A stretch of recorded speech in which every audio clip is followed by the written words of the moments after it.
What's up, YouTube? It's Nathan, and it is Sunday, February 28th.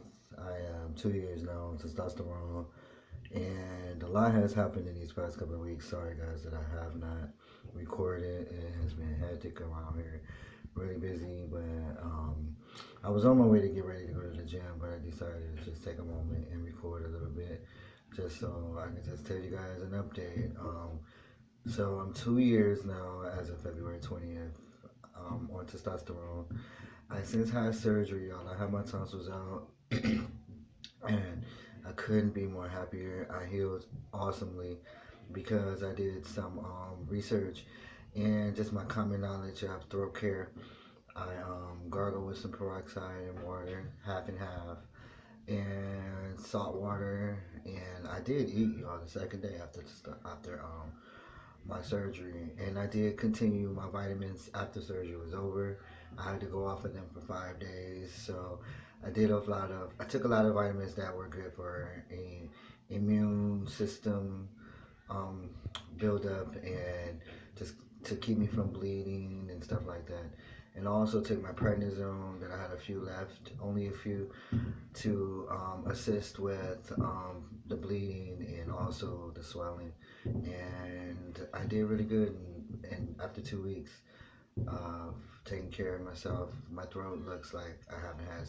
Well, you can tell I had surgery, but my throat looks like it's pretty much healed. And as you guys know, with adult tonsillectomies, it can take 6 weeks and up to heal. But I actually recovered with little to no bleeding, and I had some gross stuff in the back of my throat, but that with the help of the peroxide that kept my mouth clean, that fell out really fast. So yeah, I sound so much better. I really believe my tonsils was actually hindering my larynx and actually keeping my voice from dropping. So as y'all can see, my voice has dropped amazingly since my tonsil surgery. I am currently still on every 2 weeks for my shot. My doctors did my numbers, and every 2 weeks is actually working for me. I know a few of my subscribers and fellow trans men were telling me to be careful with the every 2 week dose because of the drop in hormones, and I actually have been really calm and collective. I haven't really ever did every two. No, you know what? I've never done 2 week injections. I was just doing 100 milligrams weekly up to 200 milligrams weekly, but I've never done bi-weekly, and I just thought that was better for me. Coming to find out, when they did my blood work, my numbers look so much better. My cholesterol had risen, and my hematocrit, well, my RBCs and my WBCs, which is my blood count, they had also had raised. So a couple of my numbers were really off because of my my testosterone. So I didn't think it was contributing that much to some of my issues, but it actually was. So I really did the right thing by making that choice to go on bi-weekly. And so I just took my T-shot on Friday because I'm on Friday injections, and I feel awesome. As you guys know, I'm relocating on the 8th to San Diego, California. I'm excited for our drive because we are driving. Wife bought me a car at auction, and I gave her my vehicle, which is going to be completely paid off in like 2 months. So I'm excited about that. But she has the mommy van now, and she bought me a nice convertible. Her first time at auction, she got it for $900. I was so proud of her because it's a great car. So I'm looking forward to our drive to Diego and our fresh start in life.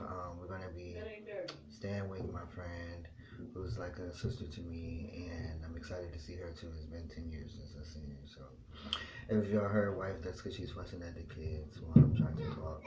But as far as transition is concerned, I am currently doing a 14-day cleanse of the sage berry because my stomach got humongous, and I've done it before but never on tea, and I love the sage berry cleanse. A lot of people don't know that it really works with stomach weight and just overall weight.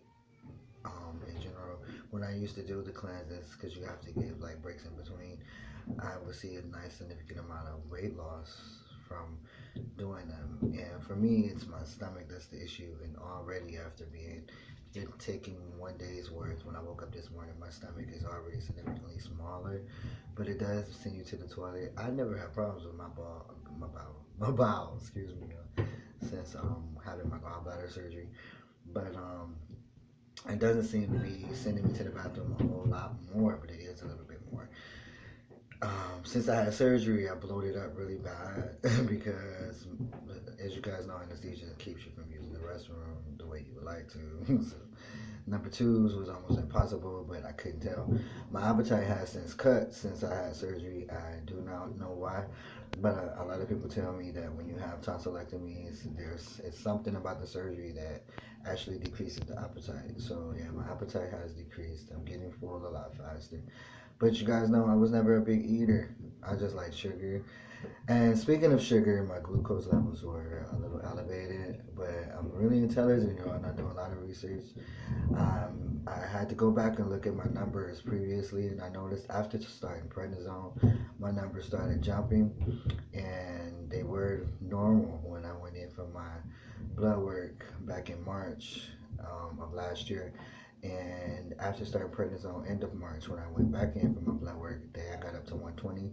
I did do a series of a sister hormone, I mean not hormone, but sister steroid when I had got my tonsillitis right before my surgery. And then I turned around and had to do the prednisone after surgery. And when I went in for my blood work, the only thing that was elevated was, other than my estrogen, is actually decreased too. It's just about normal, but it's still high to me. The only thing that was elevated was my sugar. And my sugar was actually at 138. So I went in tomorrow morning to get some blood work to make sure that I'm not pre-diabetic. But I do know every last symptom of pre-diabetes, and some people don't get symptoms at all. But I noticed when I was on prednisone, it was giving me signs of diabetes. So I'm kind of chalking it up to the fact that I took the prednisone, because if you guys don't know, prednisone mimics diabetes, and it can, if you are at risk for diabetes, it can give you an onset of diabetes that will not go away. And sometimes if you take prednisone, it can give you symptoms of diabetes and also raise your glucose. But after getting off of it, it can actually alleviate. But that depends on the person, their family history, and if they're at risk for diabetes, and also long term, how long you're on the steroid. Me, I was on the steroids for over 6 months. 3 months is like the longest you should be on prednisone to keep from getting any symptoms, and some people can be on it at that time 3 months or less and still get symptoms. Like I said, it depends on the person and their body. I think my wife's hammering something, even though she's not recording. I'm going to get upset because I want to finish this video and I want you guys to hear me. So yeah, my sugar was the only thing that was elevated.